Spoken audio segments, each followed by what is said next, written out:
ओम नमो नारायण। दोस्तों, इस बार वीकेंड पे बहुत सारे टॉपिक थे। मैंने आपसे कहा था कि हम इलेक्शन का प्रेडिक्शन करेंगे, लेकिन उससे पहले कई रिक्वेस्ट आ गई कि सर कल का भारत पाकिस्तान के मैच का क्या होगा। अलग अलग जनों को अलग अलग चीज़ें बताऊं, तो मैं मेरी एक छोटी सी रीडिंग आप लोगों के सामने पेश कर रहा हूँ। ज़्यादा लंबा नहीं करेंगे वीडियो को। तो बीइंग एन इंडियन और पाकिस्तान के सामने मैच, तो सबका ये कहना सर भारत जीतेगा। बिल्कुल भैया, हम भी चाहते हैं भारत जीते और जीतना भी चाहिए, क्यों नहीं। मैंने तो पहले ही कहा है कि इंडिया को मैं सेमीफाइनल में जाता हुआ देख रहा हूं, मगर कुछ एस्ट्रोलॉजिकल रीडिंग्स भी निकालनी जरूरी होती है। तो मैं तो हमेशा दुविधा में रहता हूं, क्रिकेट का फैन भी हूं और भारत की टीम अगर किसी के भी सामने खेल रही हो तो हमेशा ये इच्छा होती है, लेकिन हर मैच तो वो नहीं जीत सकते। लेकिन घबराने की कोई बात नहीं है। ये मैच में जो हमने न्यूमेरिकल एस्ट्रोलॉजिकल जो कैलकुलेशन किए, मैंने आपसे कहा और आपने देखा, पिछले मैच में मैंने एक ट्वीट भी किया था, रुक रोहित, और आपको पिछली बार भी कहा था इस वीडियो बना के, रुक रोहित, ये ही एक फिलॉसफी चलनी चाहिए। और आपने देखा कि रुकने के बाद रोहित क्या करते हैं, उसके बाद किसी को कुछ करने की जरूरत नहीं पड़ी, नो डाउट। बस दूसरे छोर पे खड़े रह के उनको स्ट्राइक देते रहना है, रुक रोहित, ये इस फिलॉसफी है। और उसमें मैंने आपको कहा था हार्दिक पांड्या, उन्होंने भी 2 क्रूशियल विकेट लिए, पार्टनरशिप तोड़ी, और अगर उनकी बैटिंग आएगी किसी मैच में तो मैंने वापस से आपको कहा है कि वो किसी क्रूशियल मैच में बहुत क्रूशियल रोल प्ले करेंगे। हो सकता है कल ही कर दे, यू नेवर नो। बट ऐसा भी नहीं है कि जैसे पहले मैच में रोहित ने ही खेले। मैं क्यों चाहता हूं रोहित रुके वहां पर, क्योंकि एक तो वो एक्सेलरेट बहुत बढ़िया करते हैं, छक्के मारना शुरू करते हैं तो फिर मारते ही चले जाते हैं। मेरा पर्सपेक्टिव जो है वो एस्ट्रोलॉजिकल है, तो कल भी फील्डिंग में तो 50 ओवर वो रहेंगे ही, बैटिंग में भी उनको वहां रुकना चाहिए और दूसरे छोर से ज्यादा अच्छी बैटिंग होनी चाहिए। शुरू के कुछ ओवर्स नो डाउट इंपॉर्टेंट हैं, हमेशा ही होते हैं हर मैच में, लेकिन एस्ट्रोलॉजिकल पर्सपेक्टिव से मुझे ऐसा लगता है कि इस मैच में आपको कहीं ना कहीं कभी ना कभी ऐसा जरूर लगेगा कि ये मैच इंडिया के हाथ से निकल गया, ऐसा कैलकुलेशंस बोल रही है। लेकिन अल्टीमेटली इंडिया को विन करना चाहिए, और अगर इंडिया सेकंड फील्ड करती है, यानी कि फर्स्ट बैट करके कोई स्कोर बनाती है और सेकंड इनिंग में इंडिया फील्डिंग करती है, तो आप देखिएगा कि कहीं पर आपको ऐसा लगेगा पाकिस्तान की कोई ऐसी पार्टनरशिप ऐसी बनेगी कि आपको ऐसा लगेगा कि यार ये मैच हमसे खींच के ले जा रहे थे। ऐसा जरूरी नहीं कि ऐसा ही हो, मैं जस्ट एक पॉसिबिलिटी बता रहा हूं, क्योंकि मुझे दूसरी इनिंग में ऐसा कुछ लगता है, या फिर ऐसा हो कि इंडिया दूसरी उसमें चेस कर रहा हो और अचानक से 1-2 विकेट गिर जाए, और फिर हमारे पास बहुत अच्छे अच्छे बैट्समैन हैं, विराट कोहली का बहुत अच्छा रिकॉर्ड है, और अभी जो टीम है वो सदी भी लग रही है। मोस्ट प्रोबेबली ऐसा होना चाहिए कि पाकिस्तान चेस करे और बीच में वो अचानक से गड़बड़ा जाए उनका मामला। और ये मैच में आप देखोगे 369 ये नंबर इंपॉर्टेंट है। इसमें से कौन सा नंबर चलने लगेगा वो आपको फर्स्ट इनिंग में जब आप मैच को देखोगे ना, तो इन नंबर्स को ध्यान रखना। 369 की जो सीरीज है, इसके जो मल्टीपल्स हैं, तीसरी गेंद, छठी गेंद, नवी गेंद, ऐसा तीसरा ओवर, छठा ओवर, 9 ओवर, या फिर टोटल कोई ऐसा आ रहा हो जैसे 33, वहां पर कुछ एक्शन होने की उम्मीद है। ऐसा नहीं कि हर उस नंबर पे एक्शन होगा, मगर हम जो कैलकुलेशन निकालते हैं उसका बेसिस ये है कि 369 की सीरीज में चलना चाहिए, और जो नंबर्स है वो रोहित को फेवर कर रहे हैं।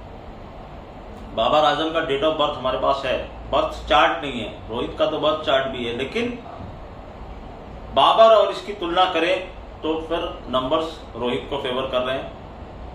जबरदस्त फॉर्म में है, हालांकि दोनों मैच पाकिस्तान भी जीता, उन्होंने भी बीच में बहुत शानदार पार्टनरशिप की है। मैंने कहा आपको पाकिस्तान की टीम को भी हल्के में मत लेना, क्यों,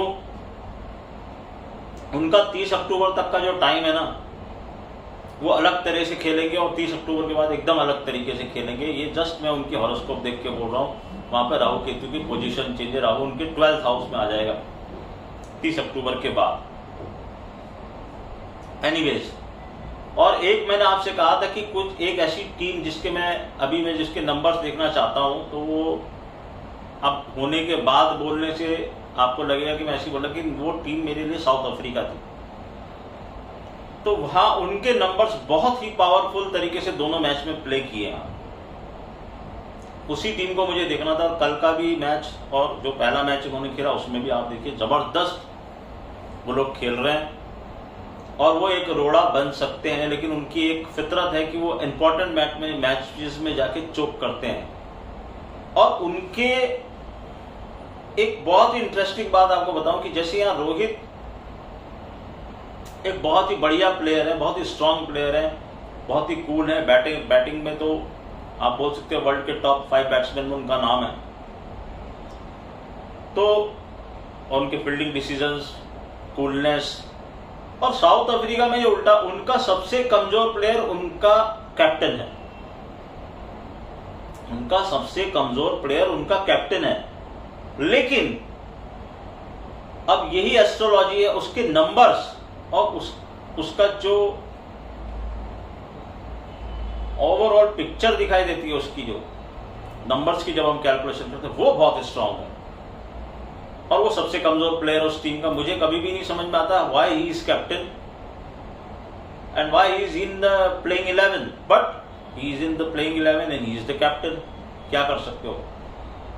एस्ट्रोलॉजिकली और numerologically he chart is very good. तो वो एक रोड़ा बनेगा। रोड़ा तो एक और टीम भी बनने वाली है, उसका नाम भी हम रिवील करेंगे आगे चल के।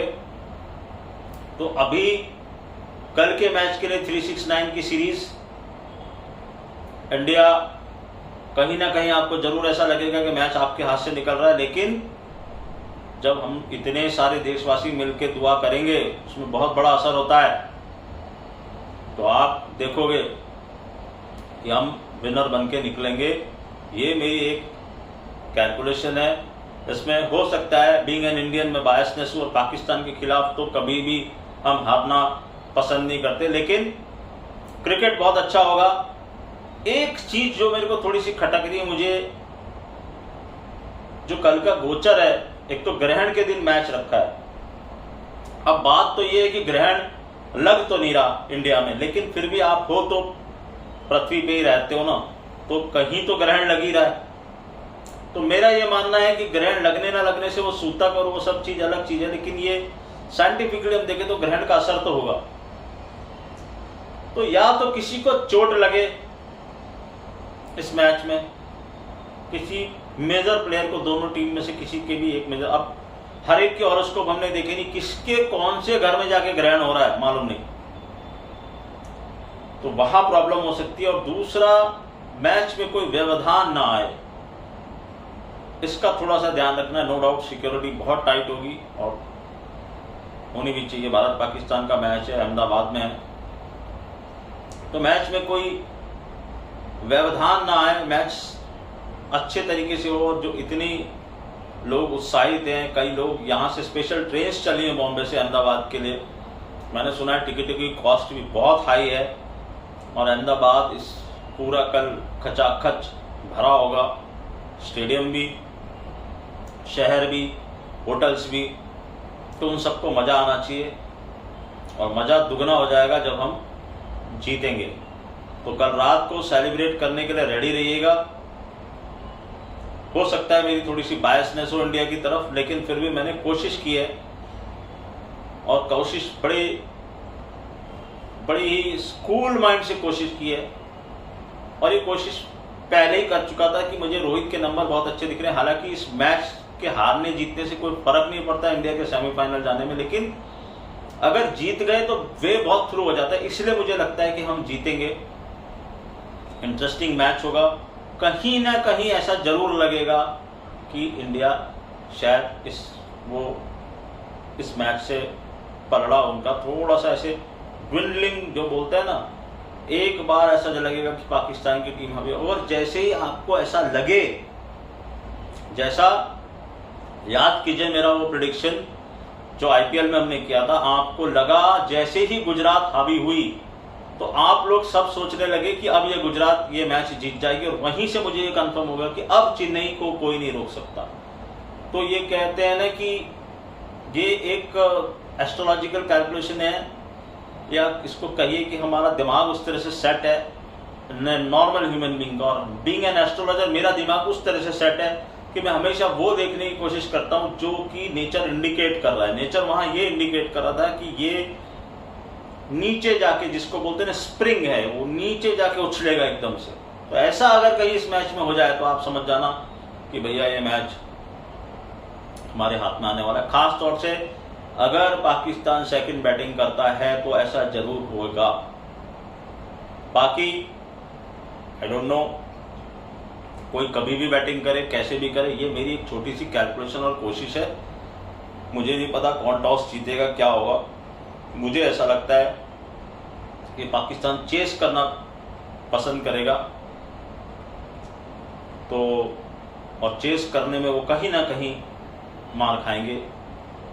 और ये 369 की सीरीज याद रखना। तो जैसे जैसे ओवर बढ़ेंगे आगे, मल्टीप्लाई करते जाना कि कौन से ओवर में एक्शन हो सकता है, और आप देखोगे परफेक्ट बॉल्स, रन्स, कहीं ना कहीं आपको ये 369 जरूर दिखाई देगा। बाकी वीडियो संडे को एमपी, छत्तीसगढ़ और एक और सरप्राइजिंग प्रेडिक्शन उस दिन होगा, उसके लिए इंतजार कीजिए। मिलते हैं बहुत जल्द। Cheer for India, cheer for our nation. Pakistan से नहीं हारना, किसी से भी हार जाए। ओम नमो नारायण।